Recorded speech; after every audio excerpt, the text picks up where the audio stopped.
नमस्कार विद्यार्थी मित्रों।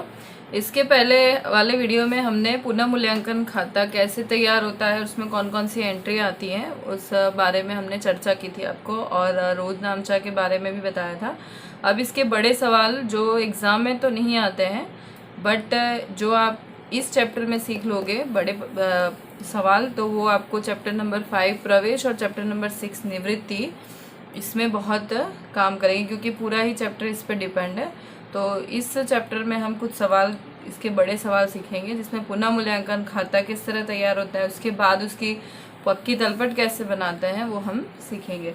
तो पेज नंबर 140 पे देखेंगे क्वेश्चन नंबर 11।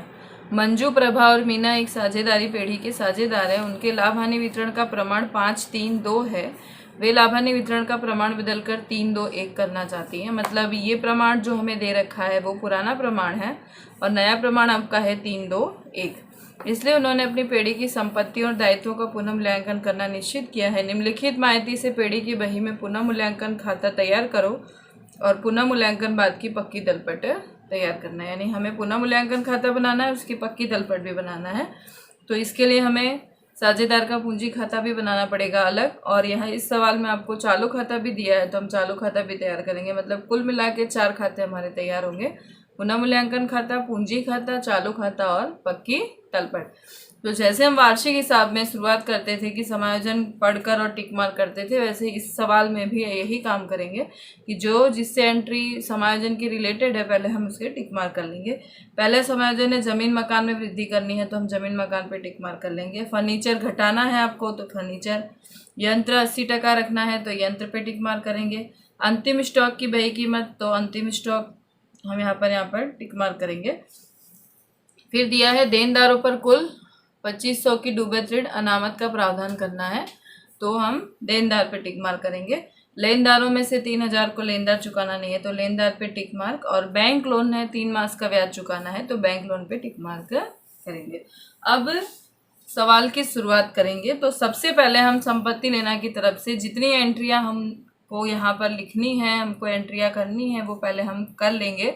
जिस पे टिक मार्क होगा तो एक लिटी छोड़कर डैश कर देंगे, और जिस पे लिटियां नहीं है, टिक मार्क नहीं है, उसको सीधे बाहर निकालेंगे। जैसे जमीन मकान है तो हमने जमीन मकान लिखकर एक लिटी छोड़कर डैश किया। यंत्र है, यंत्र लिखा 50,000, एक लिटी छोड़कर डैश। संपत्ति लेना में फर्नीचर है, फर्नीचर अंदर की साइड लिखेंगे, एक लिटी छोड़कर डैश।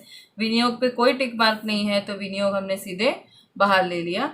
फिर है अंतिम स्टॉक, अंतिम स्टॉक पे टिक मार्क है तो अंदर की साइड। देनदार है, अंदर की साइड लिखा। लेनी हुंडी सीधे बाहर, रोकड़ से सीधे बाहर। फिर पूंजी दे रखी है आपको, पूंजी दायित्व पक्ष में, तो पूंजी हम पूंजी खाते में लिखेंगे। तो पूंजी खाते में शेष आगे लाए 1,50,000, 40,000 और 30,000। चालू खाता आपको दिया है, जमा तरफ दिया है तो चालू खाते में जमा तरफ लिखेंगे, शेष आगे लाए 10,000, 20,000 और 9,000। अब 12% की बैंक लोन है तो बैंक लोन हमने 30,000 अलग लिख ली है, इसका जो ब्याज है वो हम अलग यहाँ पर एंट्री करेंगे। फिर दिया है आपको लेनदार, लेनदार पे टिक मार्क है तो हमने अंदर के साइड लिखा दायित्व पक्ष में और एक लिट्टी छोड़कर डैश। और देनी हुंडी है तो देनी हुंडी सीधे बाहर। अब हम करेंगे इसका समायोजन सॉल्व। तो सबसे पहला समायोजन आपको सवाल में दे रखा है कि जमीन मकान की कीमत में 25% से वृद्धि कीजिए। 25% से वृद्धि करना है, मतलब जब ये वर्ड दिया गया हो 25% से मतलब उतने का उतना, मतलब जैसे जमीन मकान आपको 1 लाख दिया है, 1 लाख का 25% कितना होता है 25,000, और वृद्धि करना है तो जमीन मकान में हम कर देंगे प्लस, यहाँ लिखेंगे वृद्धि 25,000 और ये बाहर आ जाएगा 1,25,000। और समायोजन है तो समायोजन हम जानते हैं इसकी 2 एंट्री होती है, तो वृद्धि हुई है तो वृद्धि की एंट्री हमने बताया था कि एक संपत्ति में वृद्धि हो तो पुनः मूल्यांकन खाते के जमा पक्ष में लिखा जाता है, तो यहाँ लिखेंगे जमीन मकान खाते, और वृद्धि जितने रुपए की हुई हो वो लिखा जाएगा। यानी 25,000 की वृद्धि है तो 25,000 हम यहाँ पर लिखेंगे। फिर आपको दिया गया है फर्नीचर की कीमत 10% से घटाइए। फर्नीचर है आपका 30,000 आपको दिया गया है, 10% से घटाना है तो माइनस करेंगे कमी। 30,000 का 10% हो गया 3,000, घटाना है तो इसको कोष्टक में लिख लेंगे, माइनस करेंगे तो आएगा 27,000। संपत्ति में कमी आ रही है तो यहाँ उधार साइड लिखेंगे फर्नीचर खाते 3,000। अब यंत्र की कीमत 80% रखनी है, मतलब जो यंत्र आपको दिया है वो 100% का है, आपको 80% रखना है, यानी 20% आपकी क्या हो गई, कमी। तो आप अगर ऐसे रखना चाहे तो ऐसे कर सकते हैं, 50,000 का 80% तो हो जाएगा 40,000 आपको रखना है। तो 20% की कमी हुई, यानी 50,000 का 20% यानी 10,000 की कमी माइनस कर देंगे यहाँ पर, और कमी है तो पुनः मूल्यांकन खाते में लिखेंगे यंत्र खाते 10,000। फिर आपको दिया गया है अंतिम स्टॉक की बही कीमत बाजार कीमत की अपेक्षा 5,000 अधिक है, यानी अंतिम स्टॉक है आपका बही कीमत बाजार कीमत की अपेक्षा 5,000 अधिक है। आपको अंतिम स्टॉक दिया गया है 40,000। इसका मतलब ये हुआ कि अंतिम स्टॉक है जो ये आपको जो दिया गया है वो ये बही कीमत है, और यहाँ आपको कहा गया है बही कीमत बाजार कीमत की अपेक्षा 5,000 अधिक है, मतलब ये जो कीमत दी है वो अधिक है। और हम जब भी हम पक्की दलपट में लिखने जाते हैं तब हमेशा बाजार कीमत लिखते हैं स्टॉक की, तो 5,000 अधिक है तो बाजार कीमत कितनी हो जाएगी इसकी, 35,000, यानी कमी आएगी अंतिम स्टॉक में 5,000 की। हमेशा यहाँ पर बाजार कीमत लिखी जाती है। जो आपको कहा गया है कि बही कीमत 5,000 अधिक है तो बाजार कीमत 5,000 इससे कम होगी। अब कमी है अंतिम स्टॉक में, तो आप अंतिम स्टॉक संपत्ति है हमारी, तो यहाँ अंतिम स्टॉक खाते लिखेंगे 5,000। अब देनदारों पर कुल 2,500 की डूबत ऋण अनामत का प्रावधान करना है। देनदार पर कुल 2,500 की डूबत ऋण प्रावधान करना है, और देनदार हमारे 1,000 आपको यहाँ पर दे रखा। ऑलरेडी हमने डूबत ऋण अनामत यहाँ 1,000 माइनस किया है। आपको कितना यहाँ पर कहा गया है, 2,500, यानी 2,500 में से 1,000 इन्होंने पहले ही माइनस कर दिया। तो अब बचा कितना हमारे पास डूबत ऋण अनामत रखने के लिए, 1,500 रुपये। तो यहाँ 1,500 की एंट्री करेंगे। 25,000 में से हम घटाएंगे टोटल 2,500। 2,500 घटाएंगे तो कीमत आएगी बाहर आपकी 22,500, और जो एंट्री यहाँ पर डूबत ऋण अनामत की करेंगे वो आएगी 1,500। ऐसा इसीलिए किया हमने कि जो हमें यहाँ पर कीमत घटानी थी वो तो 2,500 ही घटानी थी, तो हमने घटाई, लेकिन 2,500 में से इन्होंने पहले एंट्री कर दी है 1,000 की, यानी हमें 1,500 की एंट्री और करनी है यहाँ पर। जो हमने यहाँ डूबत ऋण अनामत पहले भी बताया था, पुनः मूल्यांकन खाते के उधार पक्ष में लिखा जाता है, 1,500 रुपये हमने लिखा। अब छठा है आपका, लेनदारों में से 3,000 के लेनदारों को अब रकम चुकानी नहीं है, मतलब लेनदार में कमी हुई। कमी आई आपकी 3,000, माइनस कर देंगे तो ये आएगा 37,000। और दायित्व में कमी हो रही है तो जमा पक्ष में लिखेंगे लेनदार खाते 3,000। बैंक लोन पर अंतिम 3 मास का ब्याज चुकाना बाकी है। बैंक लोन आपको दे रखी है 12% की बैंक लोन, और उस पर आपको 3 मास का ब्याज चुकाना बाकी है। तो ब्याज की गणना हम करेंगे तो यहाँ पर लिखेंगे 12% की बैंक लोन का ब्याज, चुकाना बाकी ब्याज, चुकाना बाकी ब्याज 30,000 है।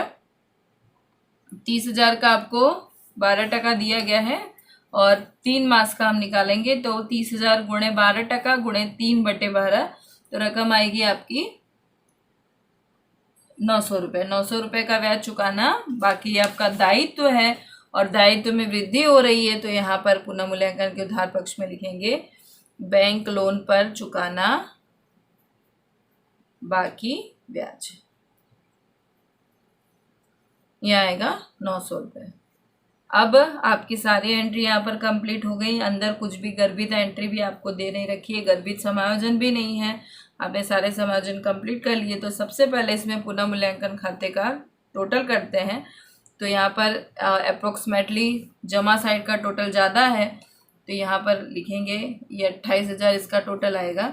28,000 में से ये डिफरेंस माइनस करेंगे तो आपका यहाँ पर आएगा 7,600, जो कहलाएगा आपका, जो जिसको ले जाएंगे हम साझेदार के चालू खाते। अगर चालू खाता हमने नहीं बनाया है तो हम पूंजी खाते ले जाएंगे, लेकिन यहाँ चालू खाता है तो हम चालू खाते ले जाएंगे, जो कहलाएगा लाभ। लाभ है, और लाभ है तो साझेदारों के बीच में हम बांटेंगे। साझेदार हैं आपके मंजू, एम, प्रभा और मीना। ये मंजू, ये प्रभा और मीना। आपका टोटल 7600 रुपये आ रहा है लाभ। 7600 को आपको किस तरह बांटना है साझेदारों के बीच में? तो साझेदारों के बीच में पुराने प्रमाण में इसको बांट दिया जाएगा 5:3:2 में। 7600 को हम बांटेंगे 5:3:2 में, तो रकम आएगी 3800, 2280 और 1520। और ये रकम को आप ले जाएंगे सीधे साझेदार के चालू खाते जमा पक्ष में। यहाँ लिखेंगे पुनः मूल्यांकन खाते और कोष्टक में आएगा लाभ। मंजू के खाते में 3800, प्रभा में 2280 और मीना में 1520। ये खाता आपका हो गया कंप्लीट। अब साझेदार का पूंजी खाता बंद करेंगे। इसमें कोई भी एक्स्ट्रा एंट्री है नहीं, इसीलिए एज इट इज यहाँ पर लिख दिया जाएगा 150, 40,000 और 30,000। और यहाँ भी वही टोटल आपको लिखा जाएगा 1,50,000, 40,000 और 30,000। अब इसको ले जाएंगे शेष आगे ले गए, वही का वही सेम एज इट इज 1,50,000, 40,000 और 30,000।